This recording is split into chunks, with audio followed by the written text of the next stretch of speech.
Howrah press ক্লাবের ৪৭তম বার্ষিক প্রতিষ্ঠা দিবস অনুষ্ঠান ৮ই সেপ্টেম্বর সম্পন্ন হলো রামগোপাল মঞ্চের নিত্য আনন্দ সভা গিয়ে।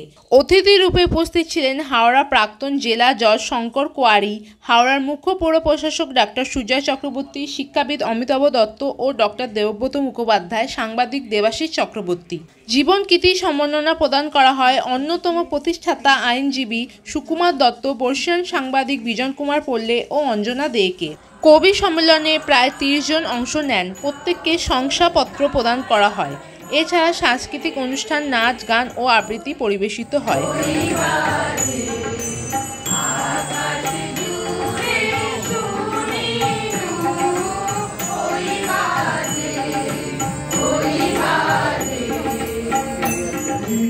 অপারেশন নিয়েও তিনি এসেছেন, তার মেয়ে এবং আমার এসেছেন, তিনি আসার জন্য আমরা অত্যন্ত কৃতজ্ঞ।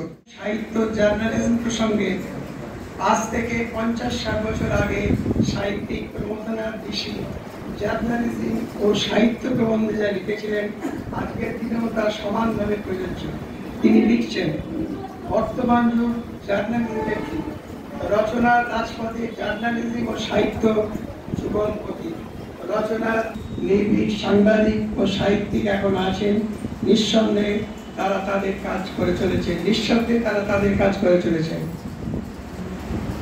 এটা যদি সংক্রান্ত নয়, আমি একটা শাস্ত্র কথা বলতে চাই। আমার বয়স ৮০ অতিক্রান্ত। এই বয়সে যদি আমরা কর্মরত থাকতে চাই, তবে এই জাপানিজ প্রভাব নির্ভীক হতে হবে। পরিস্থিতি যা নির্ভীক হওয়া সবসময় সম্ভব হয়। আমার মনে হয় যদি সাংবাদিকরা একটুখানি এগিয়ে আসেন, তাহলে সমাজের অনেক উন্নতি বা কল্যাণ সাধন হওয়া সম্ভব। এই অবস্থাতে আমি বেশি বলবো না। সবাইকে নমস্কার জানাই। আপনাদের এই হাওড়া প্রেস ক্লাবের উত্তরোত্তর সমৃদ্ধি হোক, আরো উন্নতি হোক, আপনারা দেশের কাজে যুক্ত হন। নমস্কার। সুকুমার দত্ত আইনজীবী, তিনি এসেছিলেন অত্যন্ত শরীর খারাপ নিয়ে, আমরা তাকে বরণ করতে পেরেছি। তার সঙ্গে এসেছিলেন ডিস্ট্রিক্ট জাজ শঙ্কর কোয়ারি, তাকে আমরা বরণ করেছি। তারাও তাদের অমূল্য সময় আমাদের মধ্যে দিয়ে গেছেন। আমি আপনাদের সবাইকেই বলবো, আগামী দিনে ক্লাবকে এগিয়ে আসুন। আমরা ২ বছর বাদে আমাদের ৫০তম বার্ষিকী প্রতিষ্ঠা করতে চলেছি। তাই আপনাদের সহযোগিতা, আপনাদের একান্তভাবে এগিয়ে আসা দরকার। আপনারা আসুন। আমরা সপ্তাহে একটা দিন প্রত্যেকটা সদস্যকে বলবো, শনিবার আমরা যেটা বসি সেখানে আপনারা আসুন। আপনারা এসে আপনাদের বক্তব্য প্রসার লাভ করেছে। এই জন্য আমাদের কলকাতা প্রেস ক্লাবের সভাপতি যিনি ছিলেন, যিনি এখনো রয়েছেন, স্নেহাশিস সুর, এটা খুব আমাদের করিয়েছেন, প্রশংসা করেছেন। এছাড়া আমাদের মধ্যে এখানে উপস্থিত আছেন, আমি বলতে ভুলে গেছি, আমাদের সাংবাদিক ভাই দেবাশিস চক্রবর্তী। সকলকে আমি শুভেচ্ছা জানাচ্ছি। আর সুজয় দাসকে এক কথায় এসে যান, আপনারা সকলেই এক কথায় এসে যান। সকলকে স্বাগত এবং ধন্যবাদ জানাচ্ছি। হাওড়া প্রেস ক্লাব যাতে স্বচ্ছতার সাথে আমরা এগিয়ে যেতে পারি, আপনারা পাশে থাকুন। আপনাদের অনেক প্রতিবেদন আমাদেরকে মোটিভেট করে। আমি বলবো না সেগুলো ক্রিটিসিজম, অ্যাজ লং অ্যাজ সেগুলো পজিটিভ, যদি কোনো কনস্ট্রাকটিভ খবর হয়, সেটা কিন্তু আমাদের মোটিভেট করে ভালো কাজ করতে।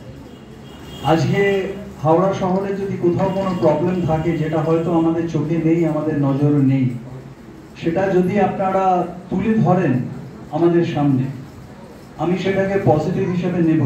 কারণ আমরা সেই সমস্যাটাকে রেকটিফাই করার চেষ্টা করি। আমরা কখনো ব্যক্তিগতভাবে, অন্তত আমি কখনো ভাবি না যে আপনারা হাওড়ার একটা সমস্যা তুলে ধরলেন মানেই আপনারা আমাদের প্রতিপক্ষ হয়ে গেলেন। যাদের হাতে অজস্র কাগজ রয়েছে, সংবাদ মাধ্যম রয়েছে, যেটা মানুষের হাতে হাতে পৌঁছে যায়, এগুলো দিয়ে কিন্তু আপনারা একটা সুষ্ঠু সুন্দর জনমত তৈরি করতে পারেন। খুব সঠিকভাবে ঠিক জায়গাটায় বলেছেন যে প্রেস ক্লাবে বসে আত্মসমালোচনা করা। আপনারা যেমন ওই বিভিন্ন সংবাদ সংগ্রহ করছেন, তখন এই সংবাদগুলো আপনাদের কাছে নিশ্চয়ই আছে।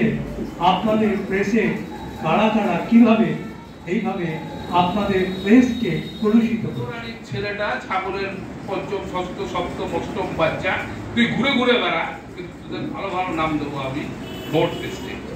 এটা গণতন্ত্র হচ্ছে, it is not a system. Democracy is a culture. আমি বেশি বলে মাফ করবো। আচ্ছা, সেটা হলো democracy is a culture, it is not a system.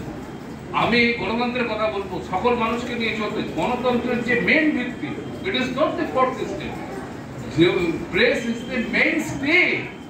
এইটা বোঝার ক্ষমতা নেই।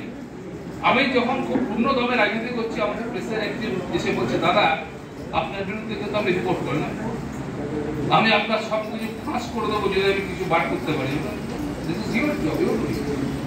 আপনি করুন যদি হয়। হ্যাঁ, প্রেসের মাধ্যমে রেক্টিফিকেশন। দেখো, ডেমোক্রেসি চলবে not by the ruler but by the opposition. অপোজিশনের মধ্যে press is always opposition. Press কিন্তু পক্ষে কখনো থাকবে না। কাজ করাটা এত সোজা নয়। ডাক্তারি করাটা যেমন সোজা নয়, মাস্টারি করাটা যেমন সোজা নয়, প্রেসের কাজ করাটাও সোজা নয়। একটু ভাবুন, সবাইকে বলছি, আপনারা সিনিয়র, আমরা এক জায়গায় থেকে এই জিনিসটা বন্ধ করুন। আমি সবার কাছে, আমাদের কাছে আপনারা গুরুজন, কারণ আমার বয়স যা ক্লাবের বয়স তাই, মানে সেই গুরুজনদের কাছে আমার অনুরোধ, নিজেদের নামটা, হাওড়া জেলার প্রেসের রিপোর্টার হয়ে বলছি, অনেক বদনাম বাইরে রাখছি। 2000 টাকা করে প্রেস কার্ড বিক্রি করছি, মেম্বার দিবেন কেন? প্রোগ্রাম করছি, সেখানে টাকা দিচ্ছি না কেন? আমি মিডিয়ার লোক কেন? ভাই, এই নামগুলো আসবে কেন? এই আত্মসমালোচনা আমাদের করতে হবে, না হলে আমরা সমাজে করছি।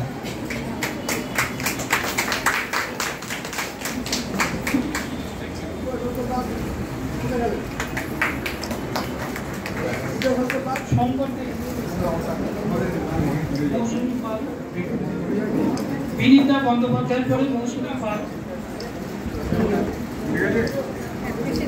মহারাজ, আজি শুভক্ষণে রাত পোহালো, ভেবেছিলেন তবে আজ আমাদের দাঁড়ে দাঁড়ে ফিরতে নাহি হবে, বাহির গতি নাহি।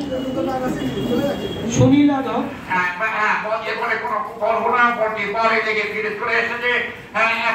চলে গেছে আমার মাঠের পাথর সে গেছে বলরাম পুড়িয়ে গেছে সোজা মেলে গোল।